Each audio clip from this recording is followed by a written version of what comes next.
Hey guys, welcome back to my channel. तो आज आप सबके साथ शेयर करने जा रही हूँ लाल भरवा मिर्च का अचार। जी हाँ गाइस, तो ये लगभग मैंने 3 किलो लाल मिर्च मोटी वाली मंगा ली है। और अब इसको क्या करना है, इसके साथ देख रहे हैं इसमें थोड़ा थोड़ा मिट्टी जैसा लगा है, तो इसको सबसे पहले पानी में डाल करके अच्छे से हमको क्लीन कर लेना है। तो चलिए फटाफट से पहले इसको क्लीन करते हैं, उसके बाद इसके आगे का प्रोसेस जानते हैं। तो इसको अच्छे से क्लीन करने के बाद इसको पहले एक कपड़े पे झन्नी जैसा थाली में कपड़ा बिछा करके उस पर इसको निकाल देंगे, ताकि इसके सारी पानी जो है वो अच्छे से निथर जाए, क्योंकि इसमें पानी बिल्कुल भी नहीं लगा होना चाहिए, वरना हमारा जो मिर्च का अचार है वो ख़राब होने का डर होता है। जी हाँ गाइस, इसको पानी से निकाल लेने के बाद अच्छे से इसको सुखाने के लिए धूप में डाल देंगे। धूप में लगभग आपके पास लगभग इसको 8 घंटे धूप या 6 घंटे धूप दिखाना चाहिए, ताकि इसके अंदर का जो बीज है वो चमड़े को छोड़ दे और निकालना आसान हो जाए। तो आप इसको लगभग 6 से 8 घंटे धूप दिखा लीजिए। अब चलिए मसाले की तैयारी कर लेते हैं। जी हाँ गाइस, ये है मसाले। तो मसालों में मैंने इतना सारा सब कुछ लिया है, तो आप देख सकते हैं क्या क्या मसाले हैं। चलिए पहले उनको विस्तार से आपको बताते हैं, उसके बाद आगे की बात करते हैं। तो मसालों में सबसे पहले मैंने ले लिया है 1.25 किलो सरसों। काला वाला सरसों, आप पीला सरसों भी ले सकते हैं, काला सरसों भी ले सकते हैं, लेकिन मैंने काला लिया है। 1 पाव धनिया लिया है। 150 ग्राम मैंने सौंफ लिया है। 100 ग्राम मैंने लाल वाली राई ली है, छोटी वाली, जो कि अक्सर तड़का देने के लिए आती है। और 75 ग्राम मैंने मंगरेल लिया है, जिसको कलौंजी भी बोलते हैं। 50 ग्राम मेथी लिया है। 10 ग्राम हींग लिया है और आधा किलो मैंने आमचूर। और नमक टेस्ट के अकॉर्डिंग डालते हैं। और जी हाँ गाइस, भूलिए नहीं, तेल की भी ज़रूरत पड़ती है मसाले को बांधने के लिए। जी हाँ, बिना मसाले में तेल डाले मसाला कभी भी बांधता नहीं है। तो चलिए इन मसालों को आपने देख लिया। अब मसाले हमको तैयार कैसे करने हैं उसके प्रोसेस पे आगे बढ़ते हैं। ये जितने मसालों का मैंने आपको बताया है, ये सारे मसाले लगभग 5 किलो लाल मिर्च भरने के काम आते हैं। तो चलिए सबसे पहले सरसों के छिलके को उतार लेते हैं। अगर आपके पास सील बट्टा है तो सील बट्टे से छिलका छुड़ाइए, जैसे कि भाभी छुड़ा रही हैं। और अगर सील बट्टा नहीं है तो मिक्सी में, हाँ मिक्सी में भी छुड़ाया जा सकता है। वो भी तरीका भी भाभी जी आपको बता रही हैं। ये तो हम नॉर्मल हमारे गांव में जैसा तरीका अपनाया जाता है वो तरीका बता रहे हैं। गांव में लोग सिलबट्टे से ही छिलका छुड़ाते हैं, उससे इजीली छूट भी जाता है और ज़्यादा बारीक भी नहीं होता ना। तो मिक्सी से ही बता दीजिए कैसे छुड़ाते हैं।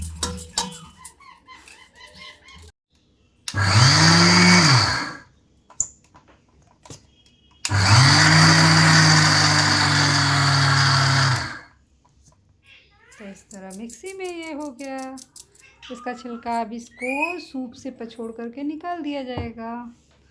आप देख सकते हैं इस तरह से इसको मिक्सी में कर लेना है। तो हे गाइस, छिलका निकालना इसलिए ज़रूरी होता है सरसों का, क्योंकि अगर हम छिलका के साथ अचार में उसका इस्तेमाल करेंगे तो हमारा जो अचार है वो कड़वा कड़वा सा खाने में आएगा, उसका टेस्ट बिल्कुल भी अच्छा नहीं लगेगा।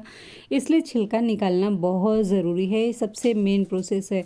तो इस तरह छिलका निकालने के लिए पहले उसको मिक्सी या सिलबट्टे पे दर लिया जाता है, उसके बाद सूप के जरिए उसको धीमे धीमे से पछोड़ करके सारे छिलके को अलग कर दिया जाता है। आप देख सकते हैं छिलका उधर निकल गया अलग, और धीमे धीमे हमारा सरसों बिल्कुल येलो येलो सा हो गया। इसमें से पूरे छिलके निकल जाते हैं, थोड़े बहुत 2-4 छिलके बच जाते हैं, तो उससे उतना फ़र्क नहीं पड़ता है, क्योंकि बाकी मसाले पड़ जाने से उसका टेस्ट सही हो जाता है। तो चलिए ये हमारा सरसों भी तैयार हो गया, बाकी मसालों की तैयारी कर लेते हैं। तो इस तरह गैस पे रख दिया हमने कढ़ाई, नहीं हल्ला मचाओ, और उसमें डाल दिया हमने सौंफ। सौंफ के साथ ही फटाफट से सौंफ को हम भून लेंगे। और कोई भी मसाला हमें कभी भी भूनने के लिए जो है गैस को हमेशा मीडियम टू लो फ्लेम का इस्तेमाल करना चाहिए, क्योंकि गैस अगर आप हाई कर देंगे तो मसाले जल जाएंगे और लो कर देंगे तो मसाले ठीक से सिझेंगे नहीं। तो हमेशा गैस को हमें मीडियम टू लो ही रखना चाहिए। तो इस तरह से हमारा सौंफ लगभग भुन चुका है, उसमें से बहुत अच्छी खुशबू निकलने लगी है। और कैमरे की क्वालिटी उतनी अच्छी नहीं है, इस वजह से मैं आपको क्लियरली नहीं दिखा पा रही हूँ शायद, बट कलर चेंज हो चुका है सौंफ का। तो अब सौंफ निकालने का टाइम हो गया और सौंफ को निकालते हैं बाहर। तो उसी तरीके से अब हम धनिया को भी भून लेंगे, और धनिया से भी जब खुशबू निकलने लगेगी उसका भी कलर थोड़ा चेंज होने लगेगा, तो समझ लीजिए हमारा धनिया भी अच्छे से भुन जाएगा। थोड़ा सा हमेशा कोई भी मसाला भूनने से पहले, मैंने पहले भी बताया और फिर बता रही हूँ, हमेशा मीडियम टू लो फ्लेम ही करना चाहिए, क्योंकि अगर आप हाई फ्लेम पे मसाला भूनेंगे ना तो मसाला जल ज़रूर जाएंगे, भले अच्छे से सीख ना पाएँ। तो आप उनको अच्छे से सेकने के लिए मीडियम टू लो फ्लेम का ही इस्तेमाल करें। तो जैसा आप देख सकते हैं मेरा धनिया भी हल्का हल्का सा भुन चुका है और इसको भी अब कढ़ाई से बाहर निकाल लेते हैं। तो आप देख सकते हैं धनिया भी हमारा भुन चुका है, तो अब इसको भी बर्तन में पलट देंगे ठंडा होने के लिए। तो है गाइस, अब उसी के साथ अब हम भुनेंगे कलौंजी यानी कि मंगरेल, जिसको हम मंगरेल भी बोलते हैं और कलौंजी भी बोलते हैं। तो कलौंजी को भी उसी तरीके से धीमे आंच पे हमको सेक लेना है। कलौंजी में देखिए कलर चेंजिंग का तो कोई प्रोसेस है नहीं, वो जो कलर है सेम कलर ही रहेगा, बट हाँ थोड़ी खुशबू उससे निकलने लगती है और उसमें से एक अलग तरीके की चिटचिटाने की आवाज़ आती है। तो आप गौर से सुनेंगे तो वो चिटकने की आवाज़ जब तक सुनाई दे तब तक उसको धीमी आंच पे ऐसे ही सेक लीजिए। तो कलौंजी भी सीख चुकी है, उसको भी मैंने निकाल दिया और अब आती है बारी मेथी को सेकने की। तो मेथी को भी वैसे ही हम सेक लेंगे गाइस। इसी तरह सारे मसाले देखिए सेक लेने हैं अच्छे से। जब मसालों से खुशबू निकलने लगे तो समझ लीजिए हमारे मसाले सीख चुके हैं। तो मेथी को भी फटाफट से चलिए सेक लेते हैं, फिर आगे का प्रोसेस बताते हैं आपको। तो आप देख सकते हैं मेथी भी मेरा सिक चुका है, लाल लाल सा दिखने लगा है, कलर उसका बिल्कुल चेंज हो गया और खुशबू भी उसमें से बड़ी बेहतरीन सी आ रही है। तो अब इसको भी निकाल देते हैं बाहर ठंडा करने के लिए। सारे मसाले ठंडा होने के बाद ही हमको ग्राइंड करने हैं। एंड अब बारी आती है राई को। राई तो भाई साहब, राई भुनने में ना मुझे सबसे ज़्यादा मज़ा आता है, क्योंकि इसका जो ये चिटचिटाना होता है ना बड़ा अच्छा लगता है और राई का कलर चेंज हो जाता है। राई जब हम भूनते हैं ना तो वो थोड़ा सा सफ़ेदी ले लेता है भुनने के बाद। तो आप देख सकते हैं धीमे धीमे से उसका कलर चेंज हो रहा है। इसको तो और ज़्यादा लो फ्लेम पे ही भुनना चाहिए, क्योंकि हाई फ्लेम पे ये बहुत तेज़ी से चिटकता है और पूरा फैल जाता है प्लेटफॉर्म पे। तो इसको बहुत आराम आराम से धीमी आंच पे हमको भून लेना है। तो देख सकते हैं राई बिल्कुल कलर चेंज हो चुका है। तो अब राई को भी फटाक से बाहर कर लेते हैं और उसके बाद अब ये है हींग। जी हाँ गाइज़, हींग को भी भून करके ही इस्तेमाल करना चाहिए और हींग को भूनने के लिए मैंने कढ़ाई बिल्कुल लो फ्लेम पे कर दी है, क्योंकि हींग जो है वो जल जाएगा पहली बात। और धीमे धीमे से उसको हमको धीमी आंच पे सेकना है। पहले के लोग क्या करते थे ना, हींग की पोटली बना लेते थे कागज़ में और उसको छोटा सा आग वगैरह को जला करके उसी के ऊपर रख देते थे और वो धीमे धीमे उसी पोटली में सिक जाती थी। लेकिन अब वो सिस्टम मुझे आता नहीं है करने। मैंने दादी और मम्मी लोगों को इस तरीके से करते हुए देखा है, बट मेरा सिस्टम यही है। मैं इसको इसी तरीके से कढ़ाई में धीमे धीमे से छोटे छोटे से पीसेस करके उनको अच्छे से भून लूँगी। और ये लगभग 10 ग्राम हींग है, इतना हींग तो कम से कम डालना ही चाहिए। अच्छा एक बात है ना, गर्मियों के मसालों में हींग वगैरह ज़रूर पड़ता है। इसका मतलब है कि हमारे अचार भी जो बनते हैं ना, वो भी आप देख सकते हैं भुनने के बाद वो कैसे एकदम भुरभुरा सा हो गया है। बहुत फ़ायदेमंद होता है पेट के लिए हमारे अचार भी। तो गर्मियों में अचार ज़रूर खाना चाहिए। और अब बिल्कुल वैसे ही लो फ्लेम पे ही हमको हल्दी को भी हल्का सा सेक लेना है, बहुत ज़्यादा नहीं, बस हल्का सा, ताकि हल्दी से भी खुशबू आने लगे। और एक बात गाइज़, मैं ना कोई भी मसाला जल्दी कच्चा नहीं डालती हूँ अचारों में। कच्चा डालने से क्या होता है, पहले तो मसाला पकने में टाइम लेता है और फिर खाने में वो फ्लेवर भी नहीं आ पाता। तो अब मसाला मेरा आप देख सकते हैं सीख चुका है। हल्दी भी, इसको भी बहुत ज़्यादा सीखने की ज़रूरत नहीं, बिल्कुल लो फ्लेम पे, क्योंकि हल्दी बहुत तेज़ी से जलता है। तो इसको कोशिश करना चाहिए कि बिल्कुल लो फ्लेम पे ही हम इसको करें। तो हे फ्रेंड्स, देखिए हमारा हल्दी बिल्कुल सीख चुका है और अब सारे मसालों को एक साथ हमको देखना है और उनको अच्छे से मिलाने की तैयारी कर लेनी है। तो चलिए फटाफट से सारे मसाले एक बार फिर से आपको दिखा देते हैं कि सीखने के बाद हमारे मसाले कैसे दिखते हैं। तो ये है अमचूर और ये छिलका उतरने के बाद मेरा सरसों एंड ये सीखने के बाद मेरा धनिया है जो कि अब ठंडा हो चुका है। सामने हल्दी है और अब ये ठंडा हो चुका है मेरा सारा मसाला। सरसों मेरा बस इतना ही बारीक हमको करना है। अब सरसों में हमको कोई भी पीसना उसना नहीं है, जैसा है वैसा ही करना है।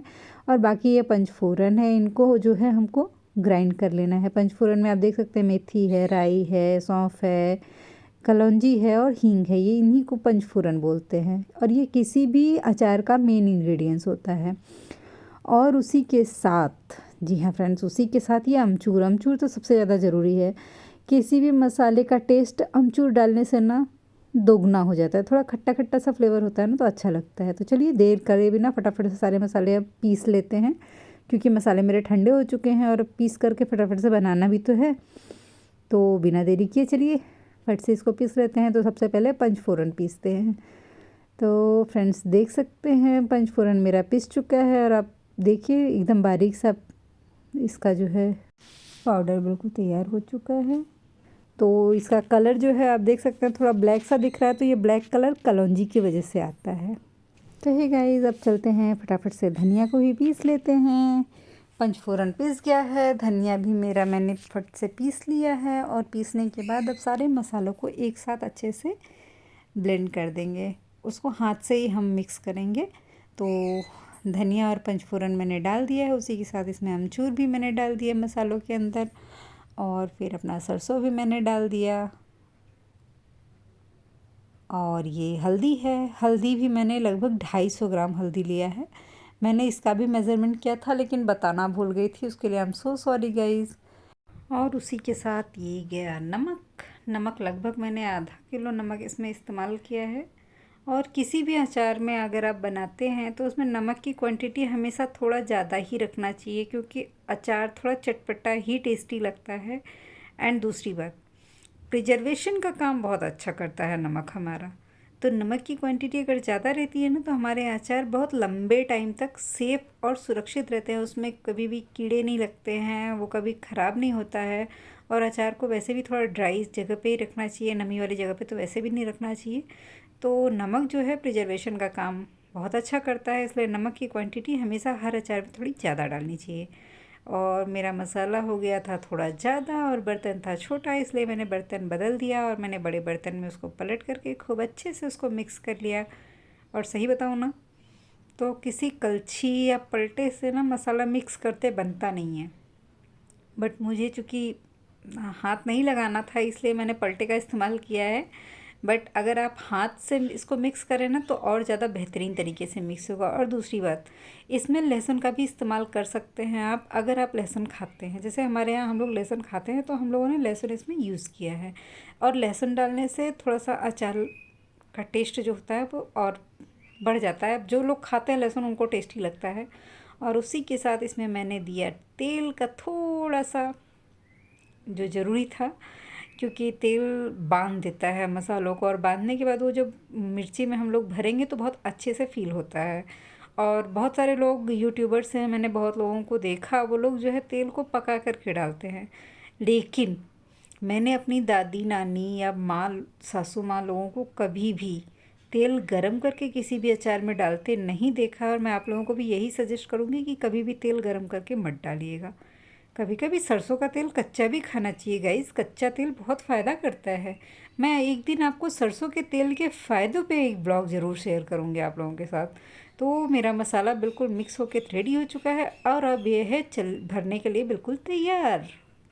तो हे गाइस चलिए फटाफट से अपनी मिर्च के अंदर मसालों को भर लेते हैं। तो सबसे पहले क्या करते हैं, मिर्च के ऊपर की डंडी को निकालते हैं और बड़े ही नज़ाकत से उसके ऊपर वाले पोर्शन को धीमे धीमे से छेद करेंगे और फिर उसके अंदर के जो बीज होते हैं उनको निकाल लेंगे। बहुत सारे लोग पहले भी और आज भी जो एक साथ सारे मिर्ची के अचार भर लेते हैं। अब हम लोग भर पाएंगे या नहीं भर पाएंगे, इसलिए हम लोग एक एक करके बीज निकालेंगे, नहीं तो अन्यथा लोग जो है एक साथ ही बीजों को निकाल करके पूरे मसालों में मिक्स करने के बाद तब फिल करते हैं उसके अंदर मसाला।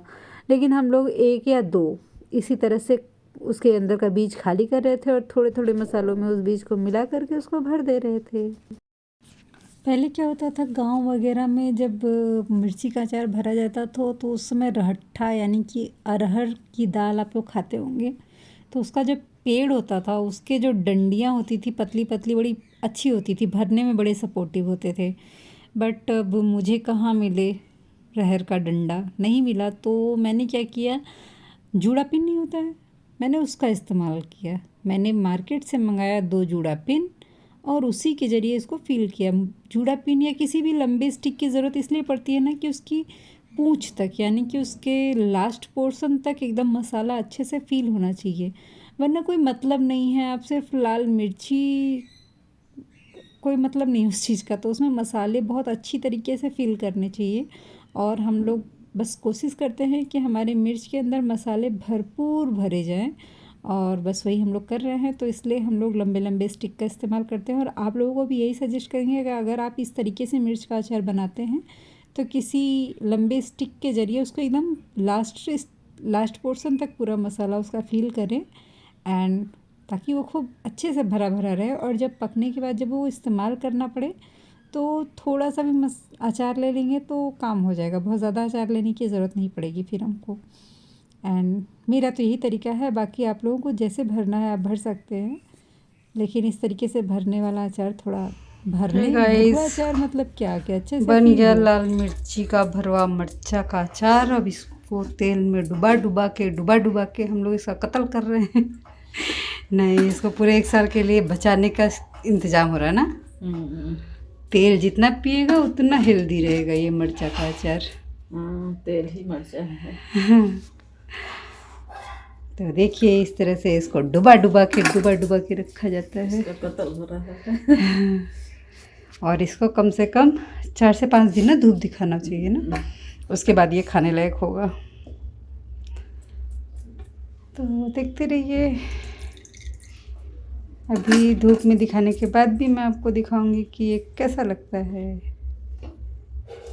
अभी तो इसको ढेर सारा तेल पिलाया जा रहा है, ढेर सारा तेल।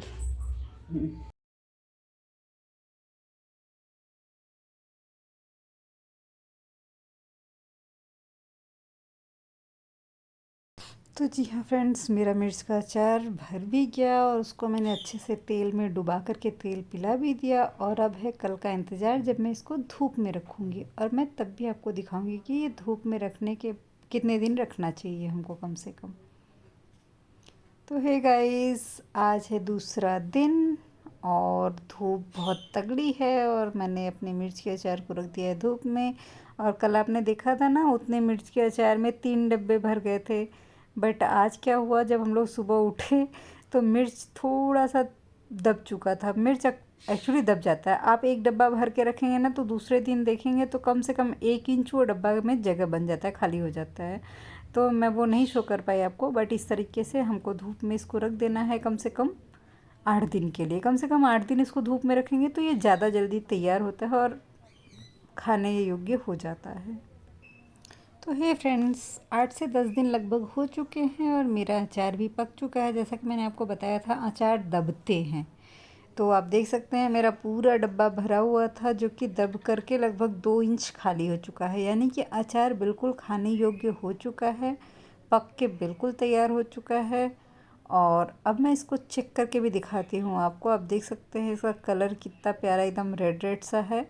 एंड अब इसको देखेंगे तो चाकू से बहुत इजीली कट जाता है, बहुत ज़्यादा मेहनत करने की ज़रूरत नहीं है, बस यूँ किया और उसको कट कर दिया।